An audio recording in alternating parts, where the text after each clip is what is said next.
Harry Harris. To make the pina colada. You can really taste.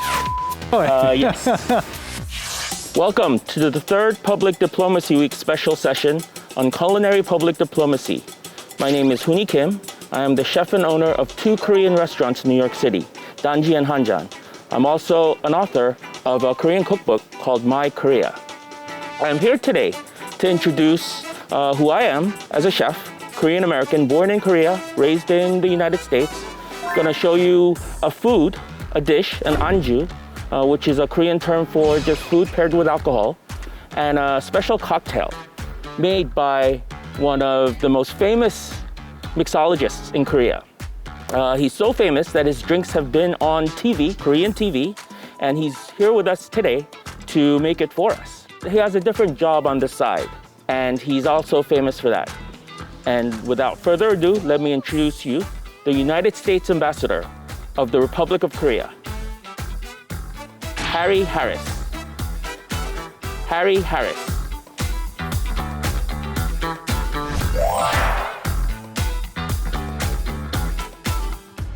Welcome. Yeah, it's great to see you today. He is our famous mixologist today. And you're gonna make us a cocktail, right? I am. I'm gonna make a traditional American cocktail with a Korean twist. This mixology, this drink, how long have you been doing this? It's a hobby. You know, I've been drinking all my life, and I like to take traditional American drinks and infuse them with some ingredients that are local to the places that I live. Oh. So Korea has so many great flavors that adding them to American cocktails, to me, really adds a twist that makes them really special. Okay, I'm actually very curious to taste. So let's make it. Okay, let's do it. So I'm gonna make a twist on the famous American cocktail called a pina colada. Pina colada is from Puerto Rico, USA. Yes. And we're gonna add a special ingredient to it to make the pina colada. Oh, pina colada. Pina colada. Okay.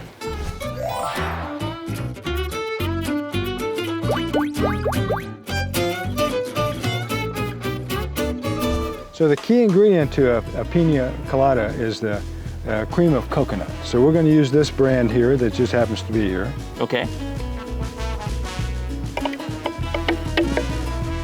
And of course, you can't have a drink without drink. And so we're going to use a Puerto Rican rum here for this. Okay. So far, it's very traditional so far, American style. So far. With a little extra. This is pineapple juice. Pineapple juice. These are the flavors of the islands.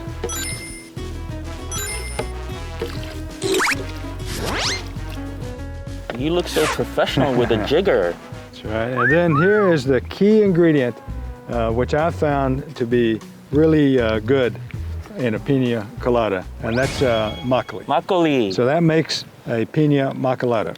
And makgeolli, of course, famous for being sort of like a farmer's drink. Yeah. Because a long time ago, when farmers were tired, middle of the day, they would take makgeolli breaks, take a nap, and then go back to work. Wow. When the sun was very hot. I feel like I need to do that in the middle of my day. Well, we could do that today. Okay, let's do it.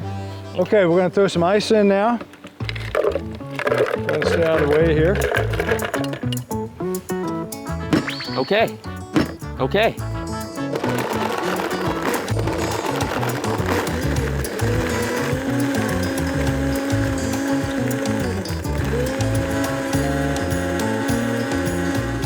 It does look like you've done this a couple of times before. Shall we take a taste? Oh, sure. Yeah, I'm excited.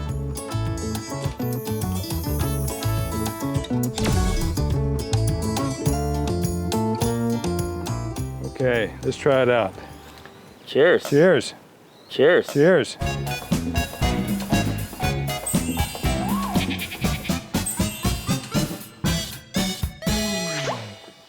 Oh, that's nice. That's nice. Just that little extra, gee, I wonder what that is. And it's the makgeolli. And you can really It's the makgeolli. And you can really taste the makgeolli. You can really taste the makgeolli. This reminds me of a Korean word, 궁합. which basically means the relationship between people or things. And how did you come up with the 궁합 relationship between the rum and the makgeolli? How did you know that was going to taste good? Well, I didn't, and it's called experimentation. Okay. And part of doing this is the fun of experimenting. Ah. So, the other classic American cocktail is a Manhattan. And if you add just a little bit of soju in there, especially the aged soju, like Andong soju, that gives it that extra little twist that's in the back of your mind. Gee, I wonder what that is. And it's the Andong soju, a strong spirit for a stronger cocktail.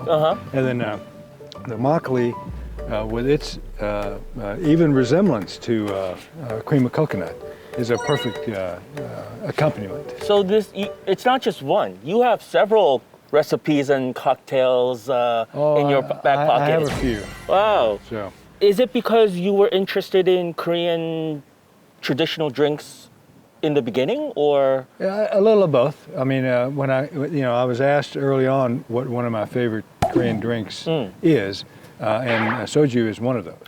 And then I was introduced to makgeolli after I got here.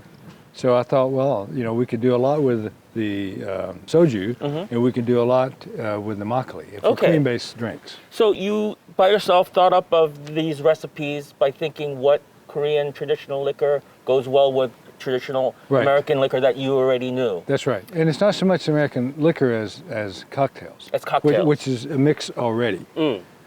Which is similar to sort of what you do as the ambassador here. No? I suppose. I suppose. Can you tell us what your job entails?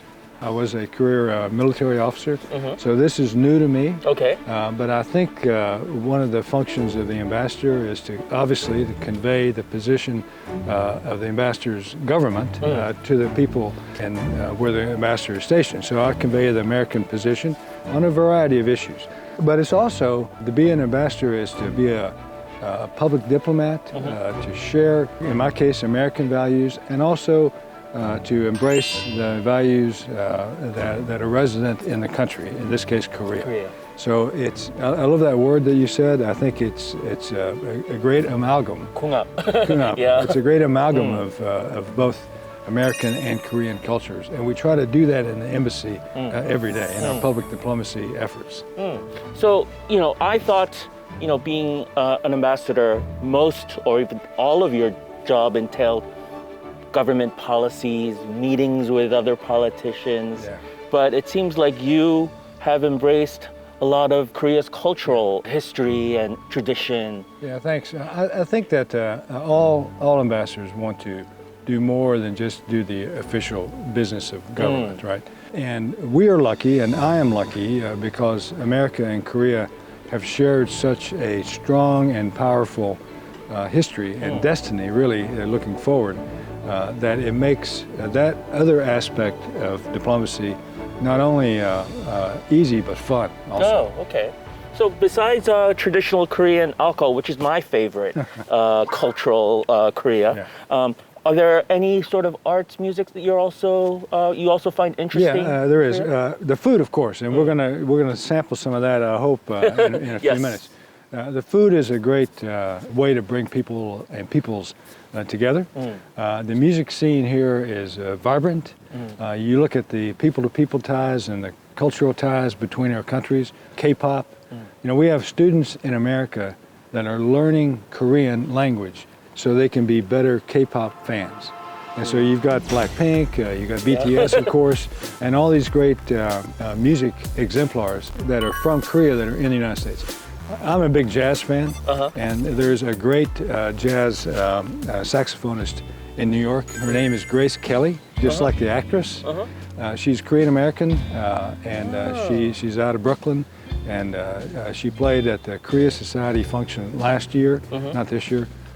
She's doing jazz saxophone. Wow, that's just terrific. That's amazing for Grace Kelly, because she was just named with BTS and Blackpink and Grace Kelly. Right. It's amazing. You know all of this, even when you are sort of more of the traditional jazz, but you keep up with Korean pop culture, which BTS and yeah, sure. Well, I have a lot of help too to do that. So. Okay. So anyway, I want to drink one more time because.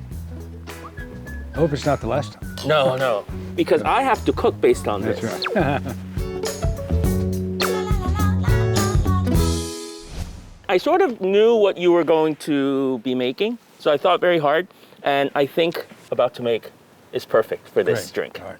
So we are going to make a Kimchi Jun, traditional Kimchi Jun, which is very Korean, but it's going to be topped with what I like most about America: melted cheese and crispy bacon. Melted cheese and crispy bacon. You know, I bet if I put bacon in here, it would actually be even better. Anything with bacon, right? Exactly right. All right.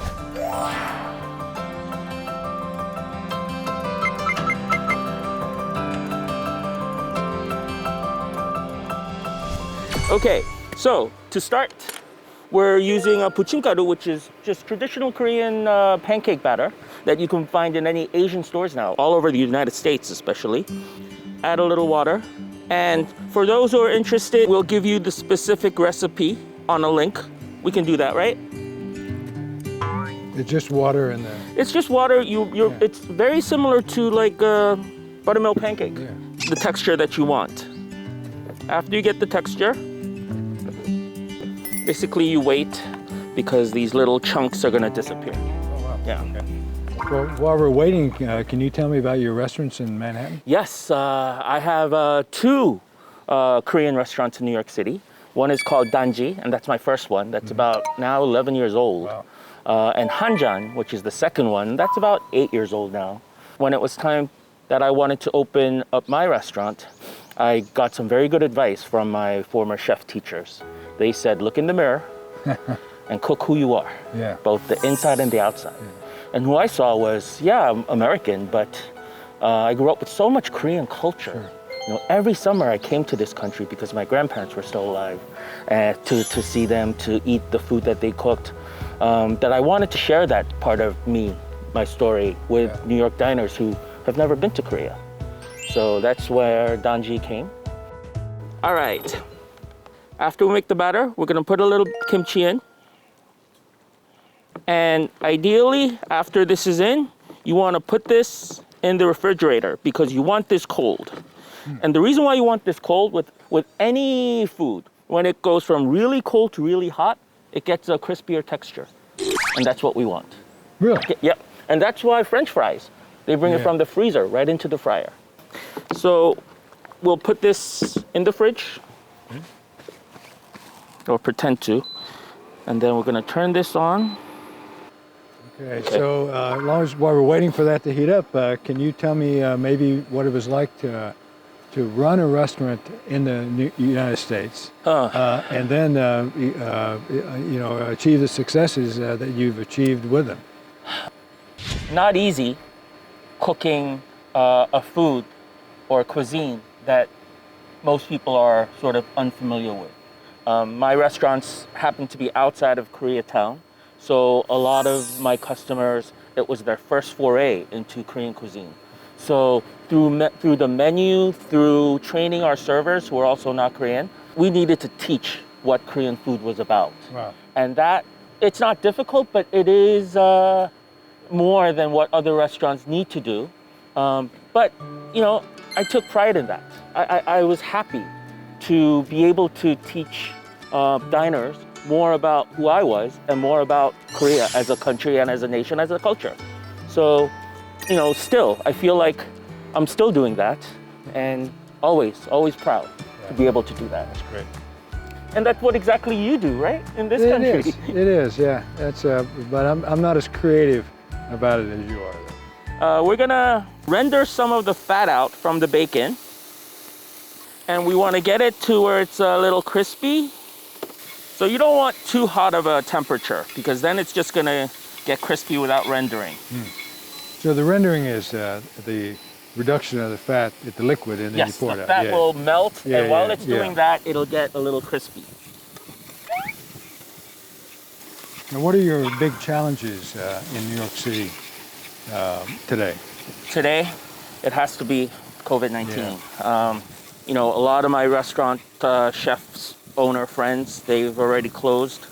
If this continues, they say statistically by the end of this year, supposedly 30% of the restaurants in New York City, 30%. And by next summer, if we don't get any help or if it doesn't get any better, they say 60%. They say 60%. So, it's about survival.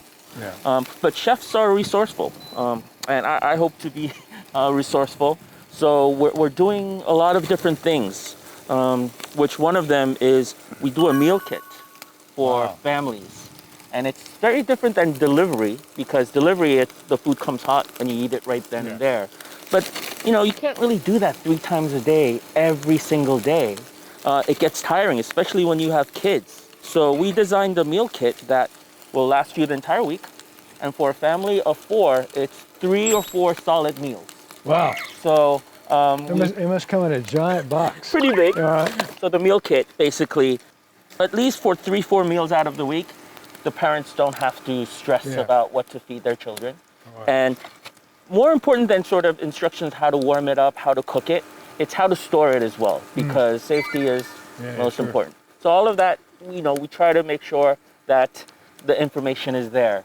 And it's these days, you just have to sort of think of what the customers need rather than what you want to, be serving or selling. Yeah. So, and do they come into Manhattan to get the meal kit, or do you deliver it? Or since March, my car has been the delivery car. Really? Yes. We have staff members, going Wow. pairs together. People who have had COVID-19, or some of them, they had it when we were delivering food to them. Wow. But, as a chef, the fact that they would even consider, ordering from us, That's right. it's a privilege for us to be God serving bless them. you for doing it too. Do you like Korean food? I do like Korean food. I love it, actually. My favorite is bibimbap. I love that. Chimek is another favorite, because Chimek, has the 2 big food groups, fried chicken and beer. I love that. I went to the Chimek Festival in July of 2018 in Daegu, right after I got here. So I got here at the beginning of July. I went there 2 weeks later. It was hotter than the surface of the sun. Yes, Daegu So in the summer. there I am. I'm in Daegu. I'm sweating. I feel like I'm eating molten chicken and drinking molten beer. I feel like I'm melting myself. It was wonderful. Just a wonderful experience. So I will tell you right off the bat, 5 years ago, Korean beer was not the most delicious. We only had sort of like the lager style.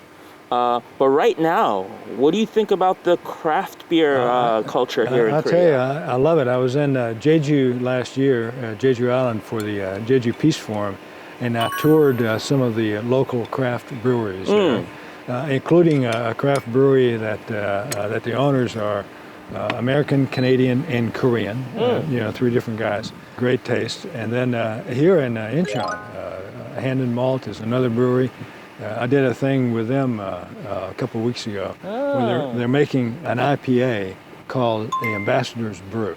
So the team and I were there mixing this stuff up. I need to hang out with you more often. Yeah, it was fun. But the craft beer scene is terrific, and it's good for the American ambassador, because almost all of the ingredients that go into craft beer come from the United States. The wheat, the barley, the hops, all of that. And so it's great. I just rendered out the bacon. The fat I put here, and we're going to use that for the batter. All right. And just a little bit more. So you've had Korean Hanu beef? I have. It melts in your mouth, the whole thing, and it's just really tasty. But aren't you from like Texas? Tennessee. Tennessee. Yeah, they don't have Tennessee. I haven't found great Tennessee barbecue here. I'm sure it is somewhere in Seoul. Seoul is a big place. I haven't found it yet. I know one. All right. I will go test it out. Okay. I don't miss the Tennessee food as much as I look forward to the next Korean dish I'm going to have. Wow. So we're going to make it a little bit crispy. Okay. Wow. This is going to take a while. Size really doesn't matter. It's whatever you're comfortable with, whatever the size of your pan. But bigger, the more difficult it is to flip. So I try to keep it, about 5-6 inches diameter. So far, everything is very traditionally Korean, except for the rendering of the bacon. That's going to come later. Okay.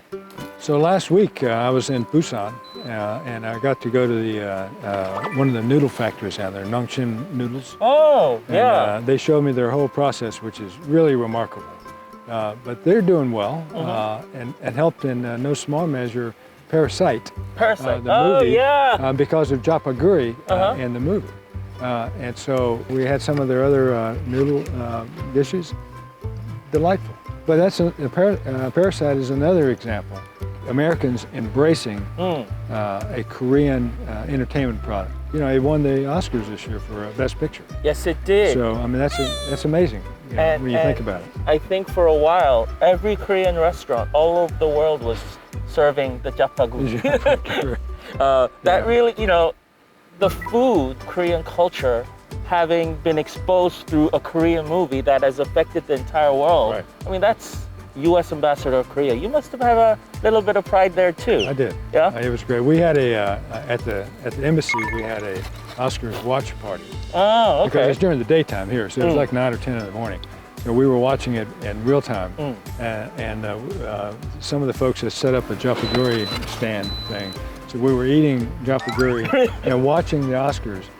To be honest with you, not expecting Parasite to win the Best Picture. We're happy if it won the Best Foreign Film, but it won Best Picture and Best Director.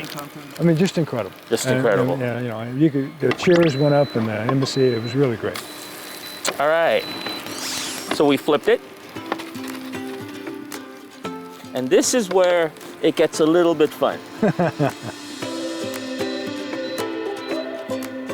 You know, the pairing of cheese to anything spicy is so wonderful because sort of the sharp pain that goes along with spicy food that affects your tongue, it's totally balanced and numbed by the fatness and the texture of the cheese. So for Kimchi Jun, because kimchi is a little spicy, I felt this would go really well. And we put the lid on for the cheese to melt. And then we have to wait a little bit as well. You very knowledgeable about beer, food, a lot of Korean culture, music, theater. Were you always interested in this, or? Yeah. I mean, I've watched a lot of movies in my life, drank a lot of beer, so you know. But entertainment is who we are as humans, right? We want to be entertained. We want to enjoy food and drink, be with our friends. And when you come to Korea as an American, I mean, everyone is your friend because we have such a great relationship between our countries. You know, having discussed all of this with you, I think the term empathy diplomacy comes into effect because, like I said before, I thought it was a lot of politics, a lot of meetings with politicians. But we've just been talking about culture, the people. Well, what do you think about that? I love the term. I may have to steal it from you here. So I don't want to leave you the impression that all the other stuff that you mentioned we don't do. We do it every day. I'm going to have meetings later today, this evening, that are hard business-related meetings and engagements. But the cultural part of it, empathy, diplomacy, is critical, especially in this time of COVID. I mean, the United States has been the benefactor of the relationship with the Republic of Korea on COVID. Sister cities and sister state provinces here have donated supplies of medical equipment and stuff to the United States. Really? I didn't know that. Yeah, it's quite a bit. So, and we're learning. I mean, you all had you all in Korea had a national election last April that had more people vote than had voted in a national election here in decades. And there was no COVID spike afterward, and it's an example. And we're going to have our national election next week, and you know, I hope we're as successful with it. So. I am sure that COVID-19 has impacted your everyday life and job, especially as an ambassador in this country. How bad was that? Well, I mean, just obviously, right? I mean, you know, I'm making drinks here with gloves on. I've got a mask on. Wear masks all the time now at the embassy. But on the flip side is also we are using technology better now. We, you know, virtual meetings are commonplace. And we ask ourselves, maybe we should have done some of this before.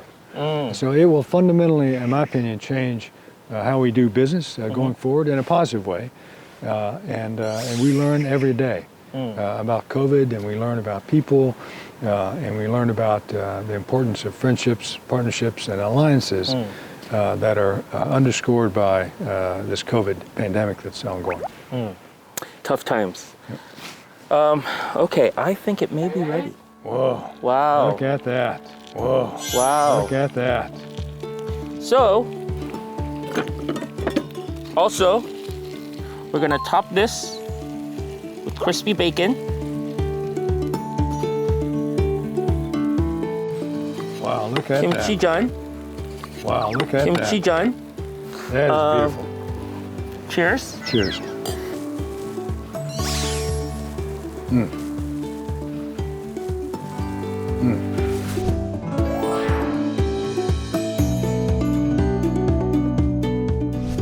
So, before we eat, I do want to say something very appropriate during these times.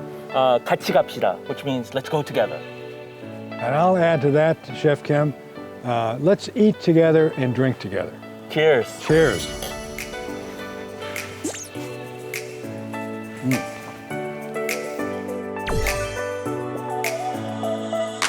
Please, go ahead. Here we go.